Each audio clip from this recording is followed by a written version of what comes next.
Saat kita bangun, malaikat sudah sampaikan. Makanya saat Anda dengar azan, Allahu Akbar, cepat sudah azan. Pernah merasa begitu?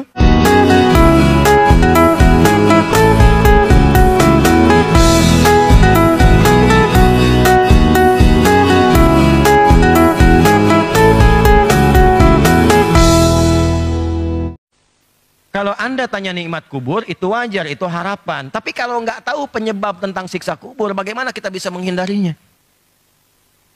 Saya sering melihat anak-anak dari kecil sampai dewasa sudah kenal malaikat, tahu namanya, tahu jumlahnya yang pokok, tapi pada nggak kenal setan.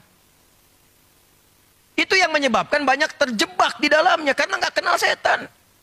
Satu waktu majelis tablik bikin kajian fikih setan, Ustaz. Supaya tahu malaikat 10, ya kan? Setan berapa?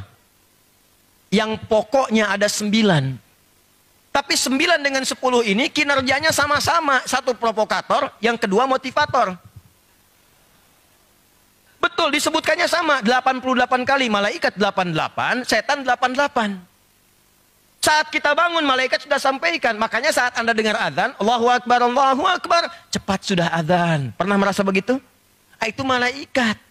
Tapi ketika selesai azan, tenang baru azan, belum komat, baru azan.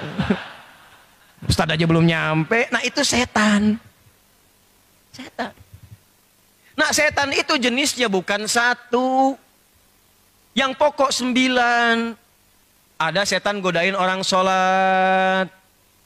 Tahu namanya? Namanya khanzab. Nih. Kalau Anda belum takbir, ini fokus begini nih. Siap sholat. Tapi begitu takbir, kata Nabi di Abu Daud, perhatikan. Allahu Akbar fayaqulu syaitanu udhkur kadza. Maka setan mulai memprovokasi, mulai bertugas. Ingat ini ya, ingat itu ya. Hatta la yash'ural musalli kam raka'atan yusalli. Sampai ada orang sholat gak sadar berapa rakaat sedang menunaikan sholatnya. Anda kalau belum sholat fokus begini. Kalau sudah takbir, semua yang tidak pengen diingat, ingat semua.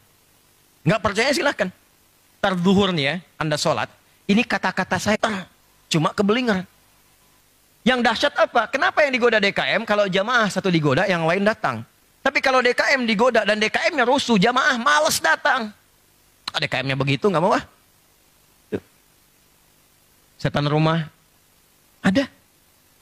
Namanya Dasim. Perempuannya Dasima. Muslim perempuannya. Soim perempuannya. Muslim perempuannya. Muslimah. Soim. Dasim. Pernah nggak satu kali Anda masuk rumah yang siang-siang biasa, semua ruangan Anda datangi, singgahi, tiduran, ke dapur biasa, kok malam-malam tiba-tiba ke dapur jadi nggak nyaman? Kamar mandi siang biasa, malam-malam kok jadi aneh? Awas lo, putih, rambutnya panjang, kan? Suaranya juga hati-hati. Pernah begitu? Nah itu setan, namanya Dasim. Kata Nabi kalau Anda masuk ruangan, termasuk ruang kelas tuh, hati-hati, ruang kampus. Nggak ada kampus-kampus yang, oh ini hati-hati nih, di sini ada penampakan. Nggak ada. Jin itu hanya menampakkan pada yang kerasukan jin. Ya, nggak ada. Jin itu disebut jin karena tersembunyi.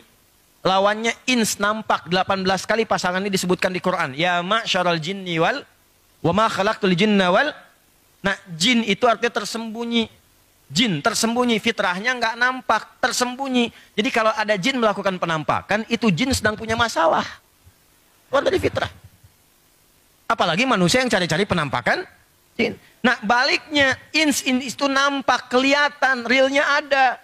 Jadi kalau ada nanti mahasiswa Pak, masuk ke kelas sembunyi-sembunyi, masuk-masuk, itu mahasiswa itu sedang menjadi pribadi yang keluar dari fitrahnya.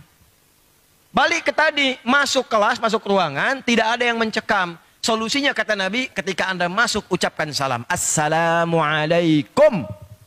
Maka setan yang ada di situ berkata kepada temannya, kita tidak punya tempat menetap di sini. Kalau Anda tidak ucapkan, dia berkata pada kawannya, kita punya tempat menetap di sini. Itu yang membuat rumah kadang-kadang nggak nyaman. Ruangan nggak tenang.